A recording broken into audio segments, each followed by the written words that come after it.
Students will be able to discuss allotropic forms of carbon. Students will be able to discuss about white and red phosphorus, and students will be able to write allotropic forms of sulfur. What is allotropy? The phenomena of the existence of an element in different forms which have different physical properties but same chemical properties is known as allotropy. Allotropy can be expressed in another way. Different forms of an element in the same physical state are called allotropes. What are the allotropes of carbon? There are two allotropic forms of carbon, crystalline allotropic forms. It includes diamond, graphite and buckyball. Non-crystalline allotropic forms, it includes coal, coke, charcoal. This flowchart shows about crystalline and amorphous allotropic forms of carbon. Now we are going to discuss about crystalline allotropic forms of carbon. The first crystalline allotropic form of carbon is a diamond. What is diamond? It is the hardest naturally occurring substance. Each carbon atom is covalently bonded to 4 other carbon atoms which are arranged in the form of tetrahedrons. Tetra means 4. What are the uses of diamond? Diamond is used for cutting glass and polishing hard surfaces because of rigid compact arrangement.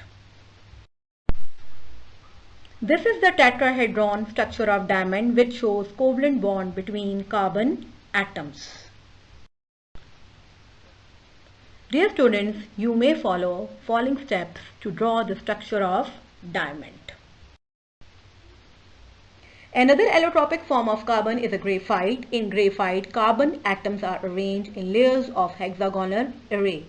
In these layers, each carbon atom is joined covalently by weak van der Waals forces. These layers slip over each other and make graphite soft. Now, what are the uses of graphite? Graphite is used as electrodes. It is used as a lubricant in machines and also used as a lead in pencils. This is the structure of graphite. In this structure, each carbon atom is joined with another carbon atom by a covalent bond, and weak types of forces are present in it, and these forces are called van der Waals forces. The new allotropic form of carbon is a buckyball, which consists of 40 to 100 carbon atoms. These atoms are arranged in a hollow cage-like structure. The molecule of a buckyball is made up of 60 carbon atoms. Carbon atoms are arranged in pentagons and hexagons just like a soccer ball. This is the structure of buckyball that shows that carbon atoms are arranged in the form of pentagons and hexagons and form a soccer ball-like structure. Now I am going to discuss about white and red allotropes of phosphorus. White phosphorus exists in the form of tetraatomic molecules and form a tetrahedral structure.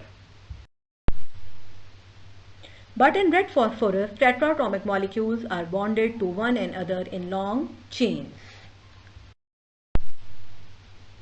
There are 3 allotropic forms of sulfur: rhombic, monoclinic and plastic sulfur. Sulfur consists of molecules that contain 8 atoms S8 which are covalently bonded with each other. Rhombic and monoclinic are the crystalline forms of sulfur, but plastic sulfur is an amorphous form of sulfur. This diagram shows about S8 molecule, rhombic sulfur, monoclinic sulfur. The shape of crystals of rhombic sulfur is octahedral and the shape of monoclinic sulfur is needle-like. This diagram shows about plastic sulfur, which is the non-crystalline form of sulfur. The recap of the lesson is that we discussed about allotropic forms of carbon. After that, we discussed about allotropes of phosphorus and sulfur. If you have any question, please feel free to contact us.